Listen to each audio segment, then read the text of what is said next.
नमस्कार दोस्तों, आप लोगों के लिए एक बहुत बड़ी खबर है। J C Bose University of Science and Technology YMCA Faridabad की first merit list for physical counselling out हो चुकी है। आज के इस वीडियो में हम लोग इस मेरिट लिस्ट को डीप डाउन करते हुए कंप्लीट एनालिसिस करेंगे कि क्या कुछ इस मेरिट लिस्ट से हम देख सकते हैं और कहां पे एक्चुअली आपको एडमिशन मिल सकता है। तो चलिए दोस्तों, बिना किसी देरी के आज की इस वीडियो की शुरुआत करते हैं।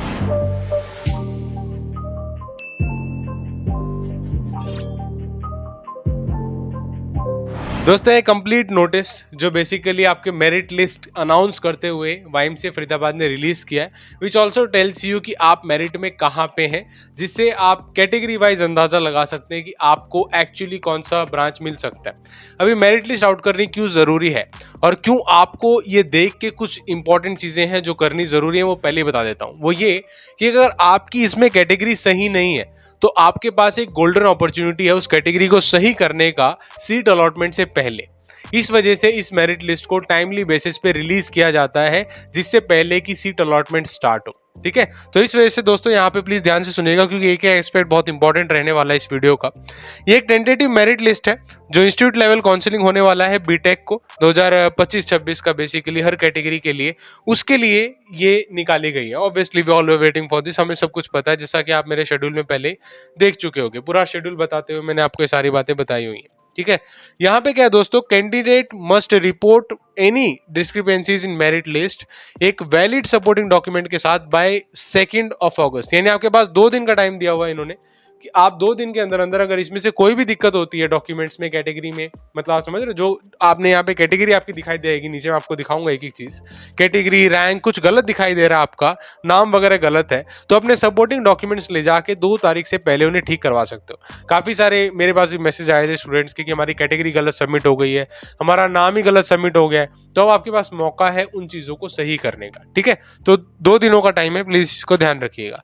ठीक है, आपको जाना कहाँ पे होगा, academic branch 4th floor, Krishna Bhavan, J C Bose University of Science and Technology YMCA Faridabad में। ठीक है, और कोई भी अपडेट या करेक्शन अलाउ नहीं किया जाएगा फिजिकल रिपोर्टिंग के दौरान। बहुत इंपॉर्टेंट है ये।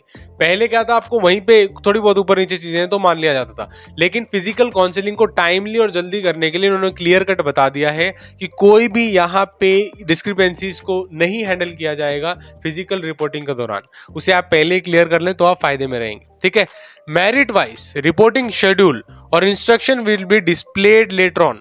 अभी मेरिट वाइज का शेड्यूल नहीं आया है। जैसा कि हर कॉलेज क्या करता है, एक रैंक से एक रैंक तक बच्चों को बुलाता है एक पर्टिकुलर टाइम में, उस तरीके से शेड्यूल को निकालता है। वो डिटेल शेड्यूल इनका अभी तक आया नहीं। ठीक है, वो जैसे ही आएगा आपको इन्फॉर्मेशन मिल जाएगी। अब दोस्तों आते हैं इनके मेरिट लिस्ट पे। मेरिट लिस्ट पे अगर आप देखेंगे दोस्तों, कुछ इंपॉर्टेंट चीजें हैं। पहली तो क्या, आपको एप्लीकेशन नंबर आपका नजर आएगा यहाँ पे, फिर आपको कैंडिडेट अपना नाम, obviously you can check out, ये बहुत इंपॉर्टेंट होने वाली है, जिसके बेसिस पे ये मेरिट लिस्ट एक्चुअली बनी है। ये कॉलम बहुत बहुत इंपॉर्टेंट है।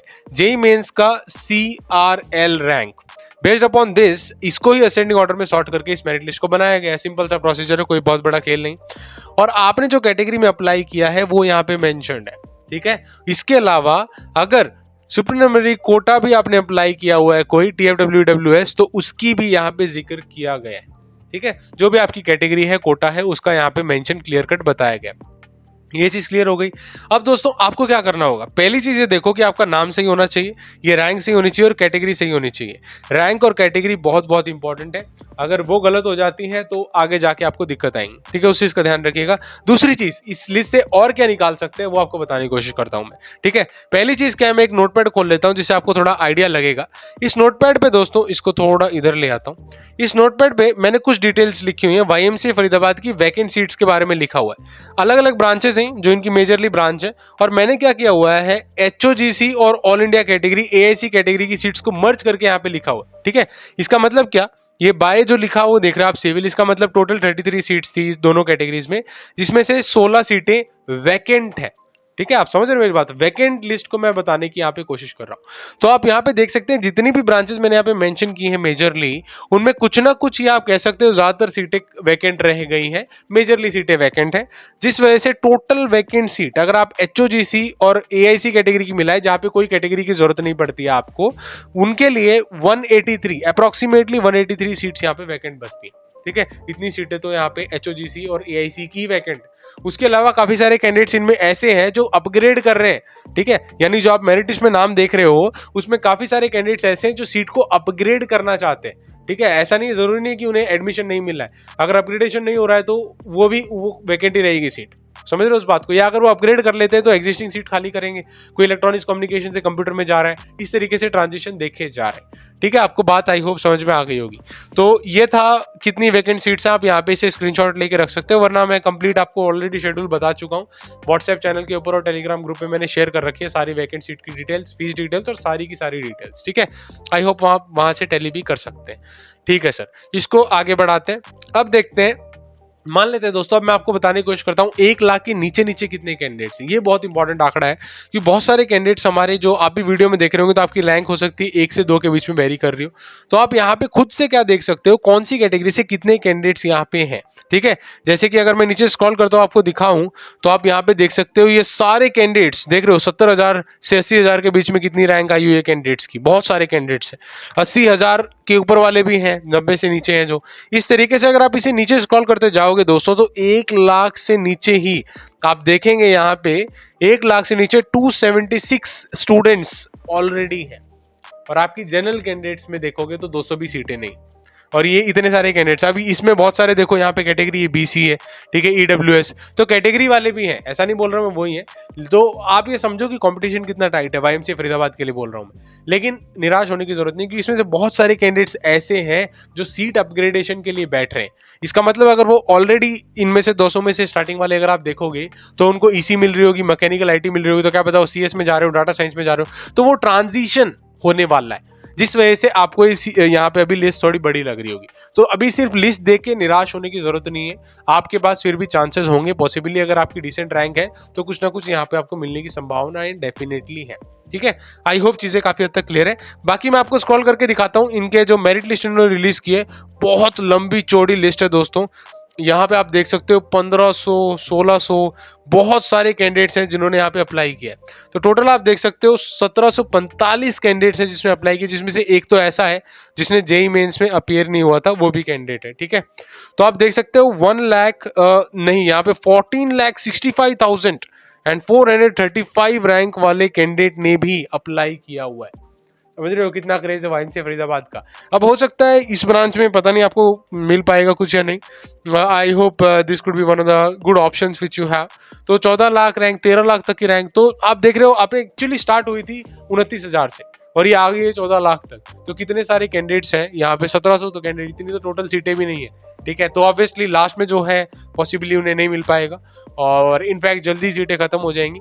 लेकिन क्या है, मेरिट लिस्ट आ चुकी है, तो इसके हिसाब से आप चीजों को आप अलाइन कर सकते हो, कैटेगरी में देख सकते हो क्या कुछ मामला आपका रहने वाला है, ठीक है। तो मेरिट लिस्ट आ चुकी है, आप प्लीज इसे ध्यान से देखिए आपका नंबर कहाँ पे, नाम कहाँ पे, मुझे पता है इस कमेंट सेक्शन में आप कमेंट करके लिखेंगे सर मेरी ये रैंक है, मुझे ये ब्रांच मिल जाएगी नहीं मिलेगी। तो आप प्लीज खुद से ही देख ले HOGC कितने कैंडिडेट्स हैं, HOGC कितनी सीटें खाली है, ठीक है। क्योंकि अगर आप देखोगे ये जो वैकेंट सीट का मैंने आपको थोड़ी देर पहले दिखाया था डिटेल्स, तो आप देखोगे पहले कैंडिडेट्स कंप्यूटर चुनेंगे, ठीक है, ये तो अनसेट रूल है। उसके बाद computer science with data science चुनेंगे। इसके बाद क्या है, हिंदी मीडियम तो नहीं प्रीफर कर रहे हैं कैंडिडेट्स, ECE ले लेते हैं, इलेक्ट्रॉनिक्स कंप्यूटर ले लेते हैं, इलेक्ट्रिकल IT IoT भी ले रहे हैं, और फिर ECE और इन बिटवीन, और इससे पहले मैं कहूँगा ECE और हिंदी मीडियम से पहले मैं कहूँगा IT भी है यहाँ पे, ठीक है, इसको भी कैंडिडेट्स लेते हैं। तो आप इस हिसाब से देख सकते हो इतनी कितनी सीटें वैकेंट हैं इसमें, और थोड़ा बहुत मार्जिनली उसमें ऐड करके समझ सकते हो कि आगे चीजें कैसे बढ़ने वाली हैं, ठीक है। आई होप ये मेरिट लिस्ट आपको समझ में आई होगी, इसे प्लीज ध्यान से देख लीजिए। इसको देखने का बहुत इंपॉर्टेंट आप आउटकम्स निकाल सकते हैं, लेकिन one of the main reasons इसको आपको दिखाने का ये है दोस्तों कि आप इसमें जो भी इश्यूज हैं, डिस्क्रिपेंसीज हैं, जो आप बार बार कह रहे थे एप्लीकेशन फॉर्म में ये गलत हो रहा है वो गलत हो रहा है, ये देख लो कि यहाँ पे आपका नाम सही जगह पे है या नहीं, ठीक है। ये देख लो कि आपकी जो रैंक है उससे ऊपर जितने भी रैंक आ रही है वो आपसे कम ही होनी चाहिए, ठीक है। और वो सारी चीज़ें आप यहाँ पे एनालाइज कर लो, कैटेगरी देख लो, अपना नाम प्रॉपरली चेक कर लो। यहाँ पे कोई दिक्कत होती है तो बाद में वो करेक्शन का टाइम नहीं दिया जाएगा, ठीक है। और कैसे डिटेल शेड्यूल आने वाला है वो आपको बताऊंगा मैं, और कब आपको रिपोर्ट करना होगा, कैसे पूरा शेड्यूल चलेगा, वो सारी चीज़ें आपको बताने की कोशिश करूंगा आने वाले दिनों में, ठीक है। So I wish this content is very very helpful for you. और मैं उम्मीद करता हूँ आप जहाँ कहीं भी चाहते हैं एडमिशन मिल पाए आपको। एवरेज या बिलो एवरेज कॉलेज से बेटर है दोस्तों कुछ प्राइवेट अल्टरनेटिव ढूंढने की कोशिश करो, they are also very good.